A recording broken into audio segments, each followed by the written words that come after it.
Viewers, आज मैं बनाने जा रही हूँ पचमेल दाल यानी मिक्स दाल। और मिक्स दाल में जो हमें चीज़ों की ज़रूरत होगी वो मैं आपको बता देती हूँ।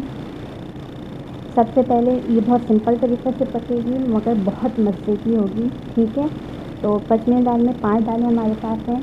ठीक है, सबसे पहले हमारे पास है चने की दाल, मूंग की दाल, मसूर की दाल, अरहर की दाल और वाइट माश की दाल। ये सारी दालें मैंने 2-2 चम्मच ली और इन्हें मिक्स कर लिया और इसको सोक कर लिया। ठीक है, आधा घंटे के लिए नहीं करें, कम से कम 15 मिनट के लिए कर लें।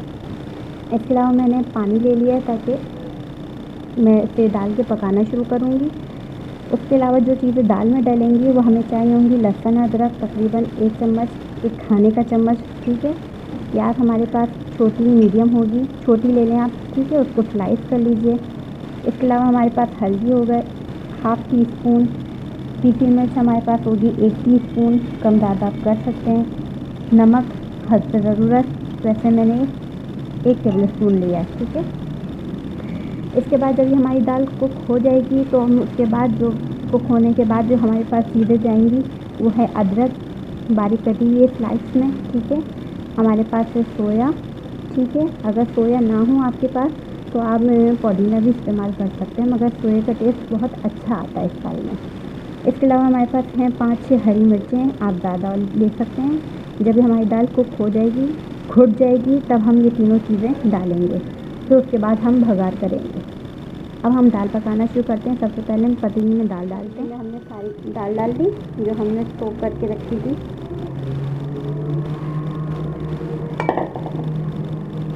और इसमें सारे मसाले डाल के हम इसे चढ़ाने के लिए रख देंगे। जैसे हमारे पास है लहसुन अदरक का पेस्ट, पिसी हुई मिर्च, हल्दी, नमक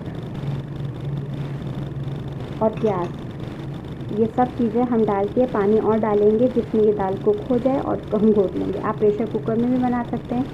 ठीक है, और इसको हम इतना पकाएंगे कि ये मतलब वो हो जाए, कुक हो जाए, ठीक से घुट जाए। हम इसे चम्मच से घोट देंगे, गल जाएगी। ठीक है, मैंने इसमें तकरीबन पानी 2 गिलास के करीब डाल दिया है और इसको मैं ढक के छोड़ दूँगी गलने के लिए। और जब ये गल जाएगी तो फिर हम अपना मेथड शुरू करेंगे। मेरी दाल हो चुकी है।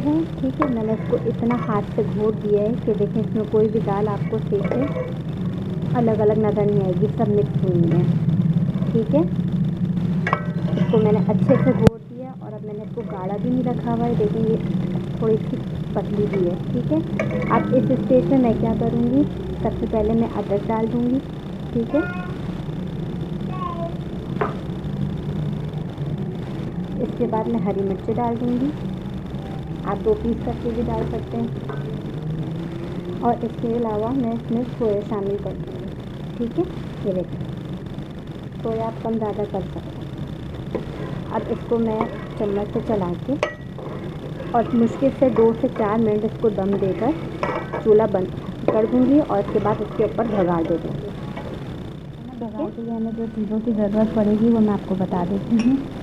प्याज का हम भगार करेंगे और साबुत मिर्चें का। जब ये हम दोनों भगार कर लेंगे, भगार डाल देंगे तो उसमें हम गरम मसाला शामिल करेंगे और कुछ भी नहीं। ठीक है, सबसे पहले मैंने एक पैन में तेल डाला। ठीक है, मैं एक पैन में तेल डाला, इसमें मैं प्याज शामिल कर रही हूँ। थोड़ी सी प्याज पकेगी तो मैं साथ ही साथ इसमें क्या नाम है साबुत मिर्च शामिल कर दूँ। मैं इसमें साबुत मिर्ची भी शामिल कर रही हूँ। आप जितनी चाय ले लें, मैंने 5-6 ली हैं। ठीक है, अब जैसे प्याज ब्राउन होगी मैं जो है इसका भगार लगाऊंगी। तेल मैंने तकरीबन 1 कप बड़ा ले लिया। तड़का तैयार हो गया। ठीक है, प्याज ब्राउन हो गई, अब मैं इसे भगार लगा दूँगी। ठीक है,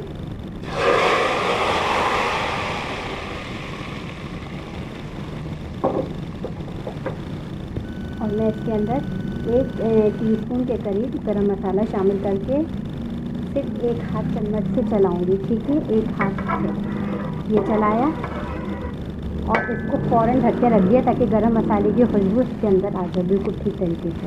और हमारी दाल तैयार है। अब मैं इसको सर्व करती हूँ। हमारे दाल चावल तैयार हैं, पचमेल दाल यानी मिक्स दाल। ठीक है, बहुत ही ज़बरदस्त है, स्वादिष्ट है। इसके साथ मैंने कड़ी पत्ता राइस बनाए, बहुत मज़े के लगते हैं। इसकी रेसिपी मैं आपको नीचे दे दूँगी, लिंक दे दूँगी, आप उस पर आप देख सकते हैं। उसके अलावा मैंने सैलेड बनाया है। ठीक है, सैलेड के साथ आप दाल चावल खा सकते हैं, क्योंकि मुमकिन ही नहीं सैलेड के साथ ना खाई जाए। प्याज टमाटर की चटनी, मतलब प्याज टमाटर है, खीरा है, हरी मिर्चें हैं और नींबू डाल के मैंने इसको रखा है। उम्मीद है कि आपको ये रेसिपी पसंद आएगी। अगर पसंद आती है तो इसे लाइक करिए, शेयर करिए और कमेंट करें और अपनी दुआओं में याद रखें। खुदा हाफिज़।